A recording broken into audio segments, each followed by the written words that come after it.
Hello दोस्तों, आशा करता हूँ आप सभी अच्छे होंगे।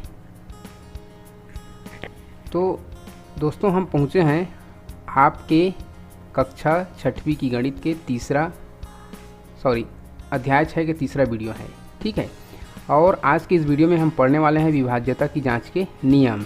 ठीक है, इसके पहले हमने अभाज्य गुणनखंड के बारे में पढ़ा है। अगर आप उस वीडियो को नहीं देख पाए होंगे तो अभी इस वीडियो के डिस्क्रिप्शन बॉक्स में मैंने लिंक दे दिया है, वहाँ से आप देख सकते हैं। उसमें लिखा होगा अध्याय 6 दूसरा वीडियो लिखा होगा। ठीक है, वो है अभाज्य गुणनखंड के बारे में, और आज का वीडियो है विभाज्यता की जांच के नियम। इसको हम जानेंगे, तो बारी बारी से हम पढ़ेंगे। चलिए हम वीडियो को स्टार्ट करते हैं। तो सबसे पहले हम शुरू से 2 से शुरू करेंगे। देखिए, कोई भी संख्या 1 से हमने शुरू इसलिए नहीं किया कि कोई भी संख्या हो 1 से भाग चला ही जाता है, चाहे आप जितने बड़े भी संख्या ले लें। हम अगर 89,792 लें और 1 से भाग करेंगे तो पूरा भाग चला ही जाएगा। ठीक है, कोई भी संख्या को लें 1 से भाग चला ही जाता है, इसलिए हमने 1 को स्किप करके 2 से शुरू किया है। और आपके बुक में भी 1 नहीं दिया गया है, सीधा 2 से विभाज्यता की नियम स्टार्ट है। तो 2 से विभाज्यता की जांच हम कैसे करें, कौन कौन सी संख्या होंगी जो 2 से पूरा भाग चले जाएंगे, तो इसके लिए आपको केवल एक फार्मूले टाइप का एक लाइन याद रखनी है। जिस संख्या के इकाई में, ठीक है, जिस संख्या के इकाई में 0 हो, 2, 4, 6 और 8 ये सभी होंगे तो वह संख्या पूरा भाग चला जाएगा। मान लीजिए 78 है, इसके इकाई में 8 है, मतलब ये पूरा भाग चला जाएगा 2 से। 89,575 इसके इकाई में 0, 2, 4, 6, 8 इनमें से कोई नहीं है, इकाई में 5 है, अर्थात ये 2 से भाग पूरा भाग नहीं जाएगा। अगर इसके स्थान पर 6 होता, अर्थात इकाई में 6 है, तो ये पूरा भाग चला जाएगा 2 से।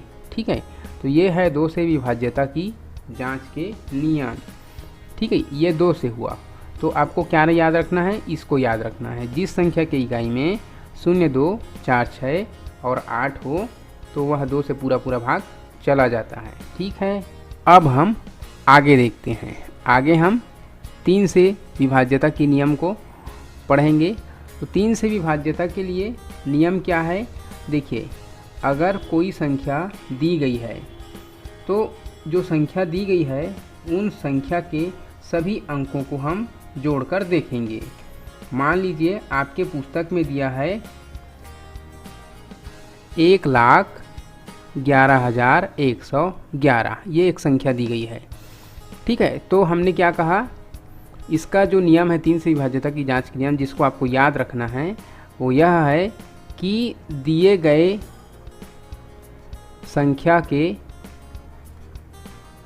अंकों का योग यदि 3 से भाग चला जाता है तो दिए गए संख्या भी भाग चला जाएगा। ठीक है, ये आपको याद रखना है।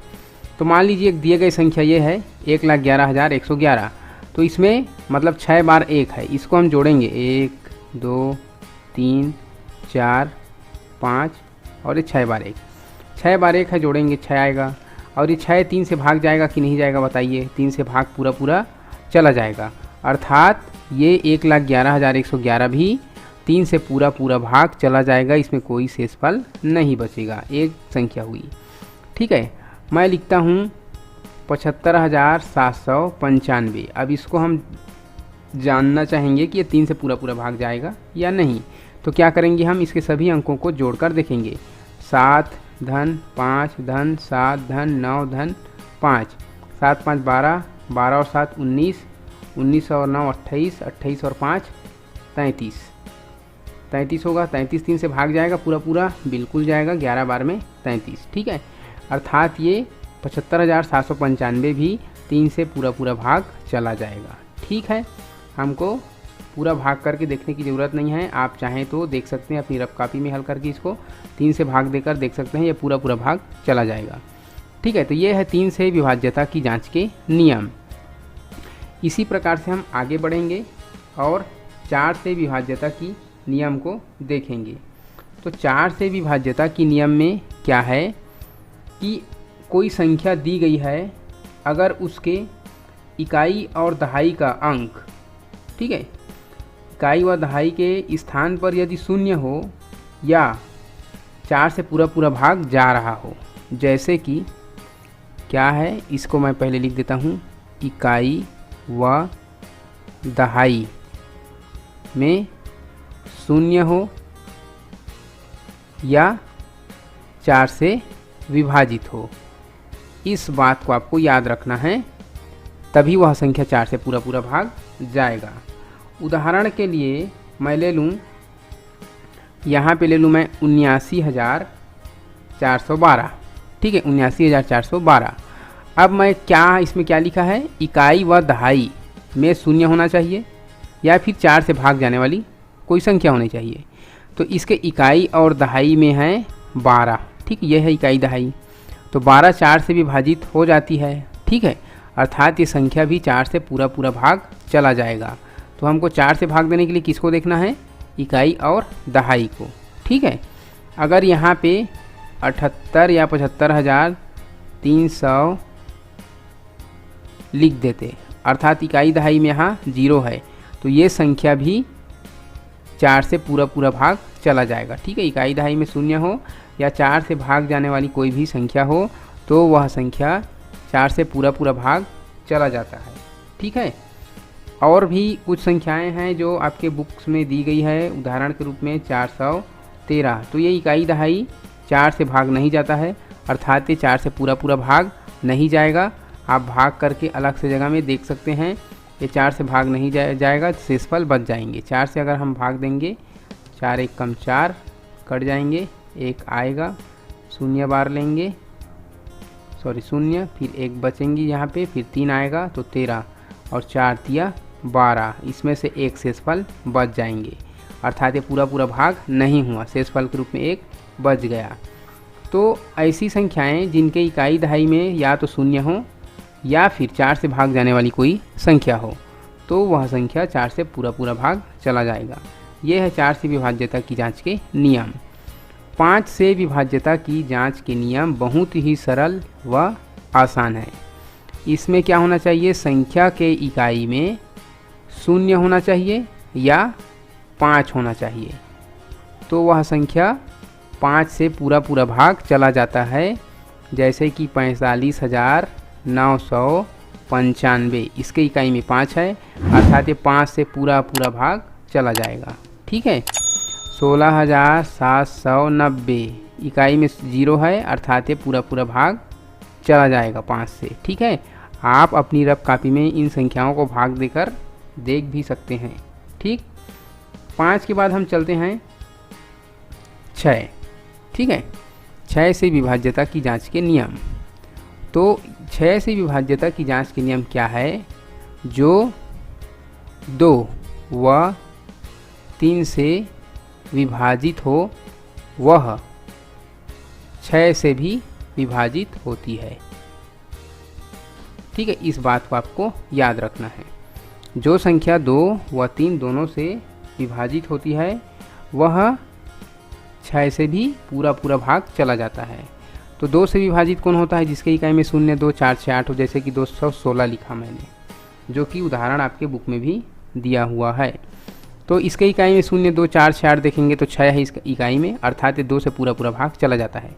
क्या ये 3 से भी भाग होंगे, तो इसको हम जोड़ कर देखते हैं सभी अंकों को, 3 की विभाज्यता नियम है ना, तो जोड़ेंगे तो 2 1 3, 3 और 6 9 हो गया। तो क्या 9 3 से भाग चला जाएगा, चला जाएगा, 3 3 9 होता है ना, तो ये 9 से 3 से भी भाग जा रहा है, अर्थात 216 है, वो 6 से पूरा पूरा भाग चला जाएगा। आप चाहें तो 6 से भाग देकर देख सकते हैं, 6 तिया 18, 21 में से 18 घट जाएंगे, यहाँ पे बचेंगे 3, यहाँ कुछ नहीं बचेगा, 6 को नीचे लाएंगे, 6 6 36, ठीक है। तो ये इस तरह से पूरा पूरा भाग चला जाएगा 6 से, ठीक है। तो यही है 6 से विभाज्यता के जांच के नियम, ठीक इस प्रकार से आप करेंगे जांच। अब हम आगे बढ़ते हैं और पहुंचते हैं 7 से विभाज्यता की जांच के नियम पर, ठीक है। 7 से कौन कौन विभाजित होगा ये थोड़ा समझने की बात है, आप थोड़ा अच्छा से समझेंगे, ठीक है। किसी संख्या के अंतिम अंक का दुगुना कर शेष अंकों की संख्या से घटाएंगे। जैसे कि यहाँ पे एक मैं लंबा इसका नियम है ना, एक उदाहरण देकर समझाऊंगा, तब शायद आपको जल्दी समझ में आए। 1729 एक उदाहरण हमने लिया, जो कि आपकी बुक में भी इसी उदाहरण को लिया गया है। तो क्या कहा गया है, अंतिम अंक का 2 गुना करेंगे। तो अंतिम अंक का डबल करेंगे तो 9 का डबल 18 होता है, ठीक है। तो 18, अब इसको हटा देंगे 9 को, है ना। 18 घटाएंगे, 172 में हम 18 घटाएंगे, अंतिम अंक का डबल घटाएंगे।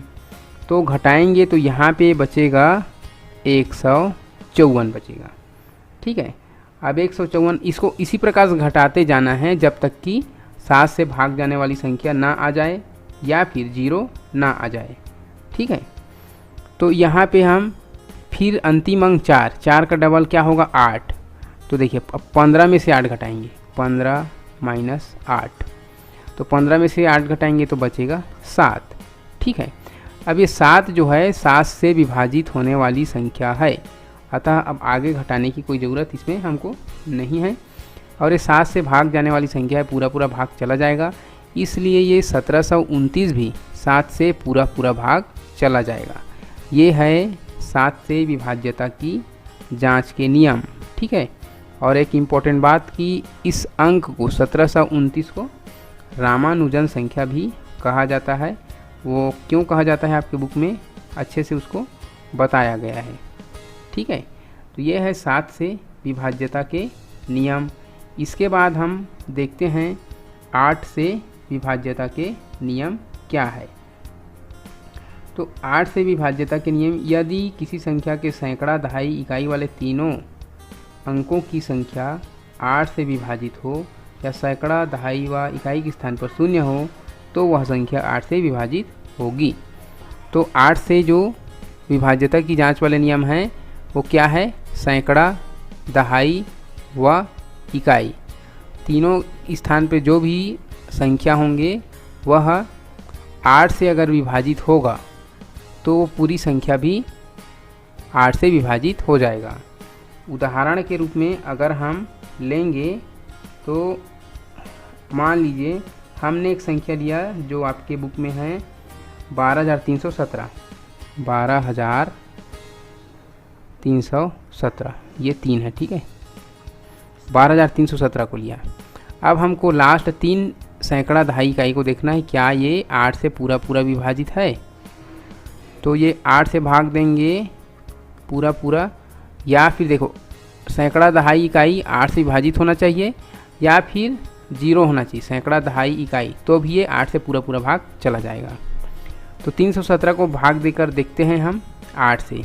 8 एकम 8 दूनी 16, 8 तिया 24, 8 चौक 32, 4 बार नहीं 3 बार, 8 तिया 24, बच गए 7, ठीक है।